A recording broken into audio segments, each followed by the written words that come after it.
نحمده ونصلي على رسوله الكريم أما بعد فأعوذ بالله من الشيطان الرجيم بسم الله الرحمن الرحيم حاميم والكتاب المبين إنا أنزلناه في ليلة مباركة إنا كنا منذرين صدق اللہ العظیم۔ سامعین محترم،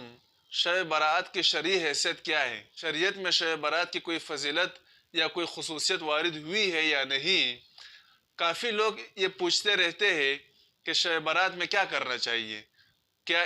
کون سی عبادت کرنی چاہیے، کیا ذکر اذکار کرنے چاہیے یا نہیں کرنے چاہیے،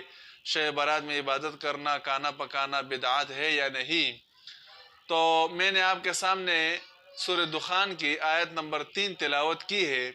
جس میں اللہ رب العزت ارشاد فرماتے ہیں کہ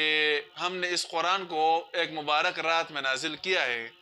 اس مبارک رات سے کون سی رات مراد ہے؟ تو قرآن نے تو خود اس کی وضاحت کی ہے کہ وہ مبارک رات وہ لیلۃ القدر کی رات ہے۔ سورۃ القدر میں اللہ رب العزت ارشاد فرماتے ہیں انا انزلناہ فی لیلۃ القدر، یہ قرآن ہم نے لیلۃ القدر میں نازل کیا ہے۔ اسی طرح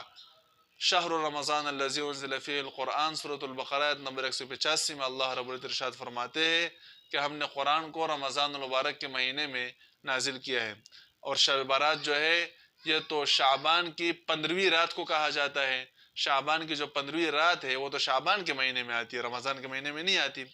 تو بعض لوگ تو اس آیت سے استدلال کرتے ہیں شب برات کی فضیلت پر کہ اس آیت میں اللہ رب العزت نے ارشاد فرمایا کہ مبارک رات میں قرآن کو نازل کیا گیا، تو بعض لوگ کہتے ہیں کہ وہ مبارک رات شب برات کی رات ہے۔ لیکن چونکہ قرآن اور صحیح احادیث میں یہ بات بہت کثرت کے ساتھ وارد ہوئی ہے کہ قرآن کا جو نزول ہے وہ رمضان میں، اور رمضان میں 27ویں شب لیلۃ القدر کو ہوا ہے، اس وجہ سے اس آیت کو شب برات پر تو فٹ نہیں کیا جا سکتا۔ اگرچہ حضرت اکرمہ رحمۃ اللہ علیہ جو بہت بڑے تابعی ہے اور حضرت عبداللہ ابن عباس رضی اللہ تعالیٰ عنہ کے شاگرد ہیں اور قرآن کے بہت بڑے مفسر ہیں، وہ بھی فرماتے ہیں کہ اس رات سے مراد سورۃ دخان کی آیت نمبر 3 میں جو مبارک رات کا ذکر ہے اس سے مراد شب برات ہے۔ لیکن چونکہ قرآن خود اس کی وضاحت کرتا ہے، صحیح احادیث اس کی وضاحت کرتی ہے، تو اس آیت سے تو شب برات کی کوئی فضیلت اور خصوصیت ثابت نہیں ہو سکتی۔ یہ آیت لیلۃ القدر کے بارے میں ہے۔ ہاں البتہ شب برات جو ہے اس کے بارے میں کچھ روایات موجود ہے۔ تقریباً 10 صحابہ کرام رضوان اللہ علیہم اجمعین سے روایات منقول ہے اور احادیث ہمیں ملتی ہے جن میں آپ صلی اللہ علیہ وسلم نے شب برات کی فضیلت اور اس میں اللہ کی رحمتوں کے نزول کا تذکرہ کیا ہے کہ اس رات اللہ رب العزت کی رحمتیں بہت زیادہ زمین کی طرف متوجہ ہوتی ہے، اور اس رات کی خصوصیت اور فضیلت کا تذکرہ ان روایات میں موجود ہے۔ لیکن علماء نے لکھا ہے کہ وہ تمام روایات ضعیف ہے، ان میں کوئی روایت بھی صحیح نہیں ہے۔ اس وجہ سے بعض علماء نے اس رات کے فضیلت ہی کا انکار کر دیا، اس کی خصوصیت کے بھی انکار کر دیا، اور اس کو بے اصل قرار دے کر بدعات قرار دے دیا اس کو۔ لیکن بالکل اس کو بے اصل قرار دینا یہ بھی بے جا ہے، ایسا کہنا ٹھیک نہیں ہے، بلکہ اس کی اصل موجود ہے۔ اور علماء نے لکھا ہے، محدثین اور فقہاء کا قانون یہ ہے، ایک روایت اگرچہ ضعیف ہو لیکن جب وہ مختلف صحابہ اور مختلف سندوں کے ساتھ آ جائے تو اس کا ضعف اور کمزوری وہ کم ہو جاتی ہے اور قابل عمل ہو جاتی ہے وہ روایت، اور وہ حدیث قابل عمل ہو جاتا ہے، اور اس پر عمل کرنا چاہیے۔ پھر خصوصاً فضائل اعمال میں، یعنی اعمال کی فضیلتوں میں، ہر عمل کی جو فضیلت میں احادیث آئی ہے، تو فضائل میں جو احادیث آتی ہے تو ان میں تو کمزور روایت بھی چلتی ہے، اور پھر جب وہ کمزور روایت 10 صحابہ سے منقول ہو تو اس میں اور بھی پھر جو ہے قوت آ جاتی ہے، اور اس کا ضعف وہ اور بھی کمزور پڑ جاتا ہے۔ اور اس کے ساتھ ساتھ صحابہ، تابعین اور تبع تابعین کے زمانے میں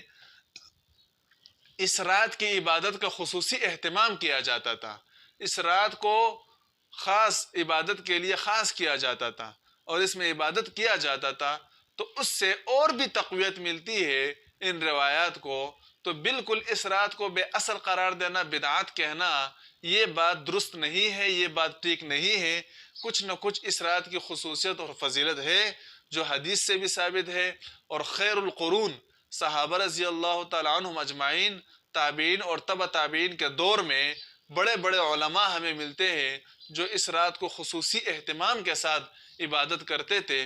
تو ان کی بنیاد پر ہم یہ کہہ سکتے ہیں کہ شب برات کی جو رات ہے اس کی کچھ نہ کچھ فضیلت اور خصوصیت شریعت میں موجود ہے، اور اس میں جاگنا چاہیے، عبادت کرنا چاہیے۔ عبادت کرنا باعث اجر و ثواب ہوگا، اور اس میں اہتمام کرنا چاہیے عبادت کا۔ لیکن